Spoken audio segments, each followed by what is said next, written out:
Welcome to Win Souls TV. This is your host, Jeff Thomas. Got my co-host, Reese. Give me some, big dog. You know what I'm saying? Stand. There it is. So, got my co-host, Reese, over there. Today's message is about doing a very, very good job at loving yourself.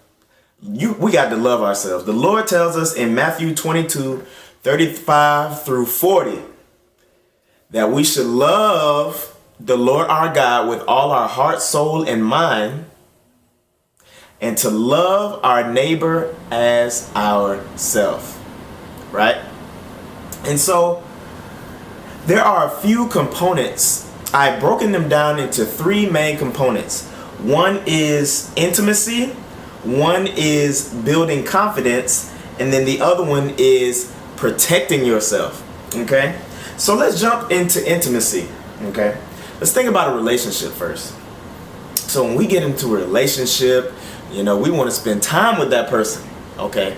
We want to spend time with that person, take them out, go eat, have good conversations, okay? And even in friendship types of relationships, what do? Y'all hang out. Y'all go and, see movies. Y'all eat popcorn, stay up late, laugh and joke on the phone, all of that stuff. Well, that translates over almost directly when it comes time to spending time and embracing yourself in terms of intimacy. Learning who you are by spending time just with yourself. It's just so sad that I guess with the constant advancement and of distractions in this world and constant advancement of always having things, in terms of immediate gratification, that it's like we can't sit in silence for very long periods of time. We can't focus for very long periods of time.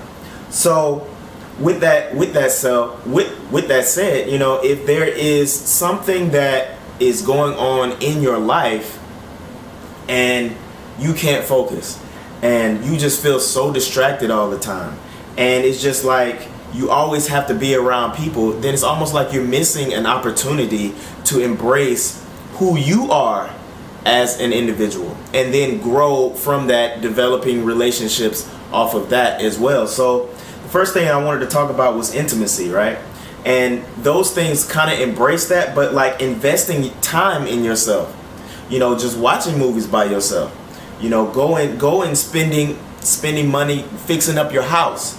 You see what I'm saying? Because one of the things that the Lord was teaching me during the time of fasting was, he said, okay, Jeff, I want you to fix your house up. And I was just like, fix my house up? Like, what you mean? And he was like, I want you to buy a new sofa, new TV, all of this stuff. Because I had, not gonna lie here, I had hand-me-down furniture from family, and I've been out of debt for a while. But like, I've had the money, but just didn't fix anything up. But since I have been fixing everything up, it's just been like my level of understanding about myself and things that I like has really, really grown.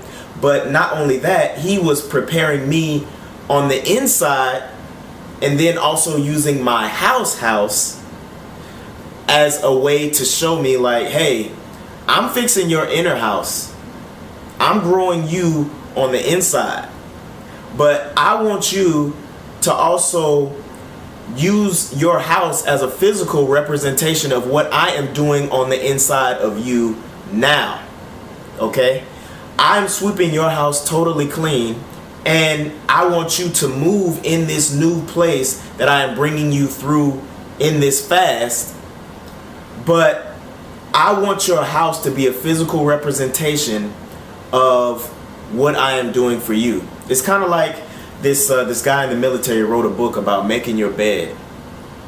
And literally in that book, it just talks about the importance of starting your day off with a win. He was basically winning the day by starting off, hey, I made up my bed. What's the next task that I can accomplish? Well, the Lord was fixing my house and literally helping me to develop the house that I'm living in right now for me to embrace the next task that he has me moving into, and it's going to be something that I haven't embraced before. Okay? And so that is a form of loving yourself, spending time, spending money, spending resources, and investing those things in your own personal growth. That is a form of loving yourself. That is the form of intimacy, okay, with yourself. Okay? And then also, when you have a nice house, when you have a clean house, it just feels so good to come home to. Okay? Not saying that I was living dirty. I'm just saying that when it is nice and it is designed the way that you want it to, and it's just exactly the way, you just feel so good coming home and relaxing in it. Okay? Anyway, let's move on to building confidence. The Lord tells us to do all things as if you were doing them unto the Lord. Okay? Now, when we do all things, I had a mentor that used to always tell us, do things according to their proper procedure. That means not only just doing it just to do it, but doing it with the intent that is necessary for you to accomplish it and then excel at it. Okay? So doing things hardcore, as most people would say, or people that are in school, you're just an overachiever, but you're not doing it for your recognition. You're doing it as a servant of the Lord.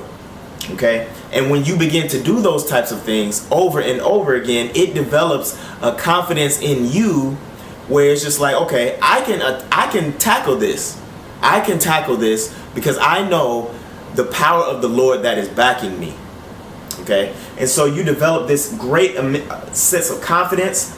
You know, you've already developed this intimacy. You know who you are. You know what you want.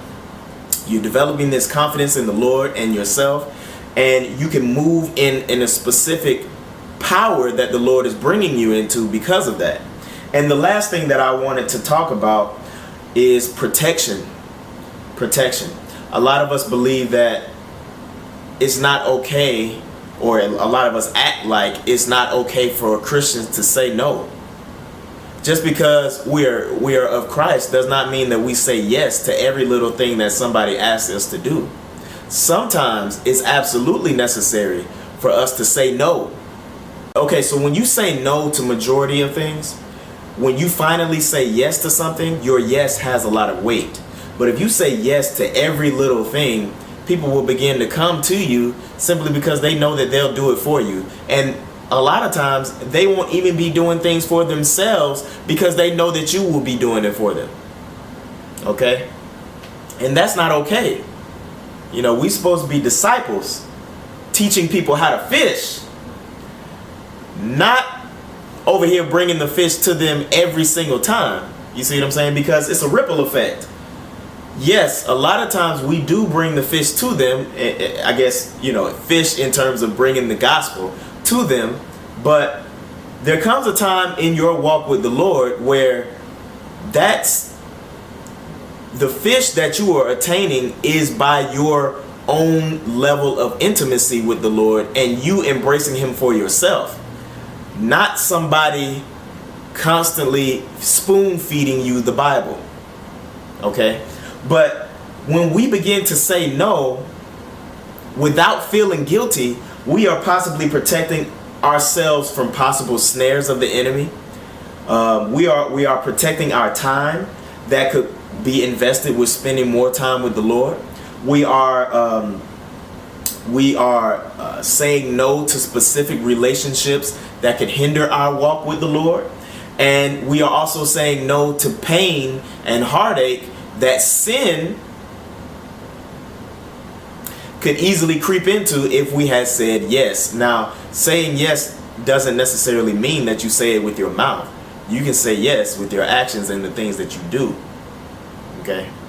So I hope that this has really blessed you. Those 3 sections again was intimacy, building confidence, and protecting yourself by saying no.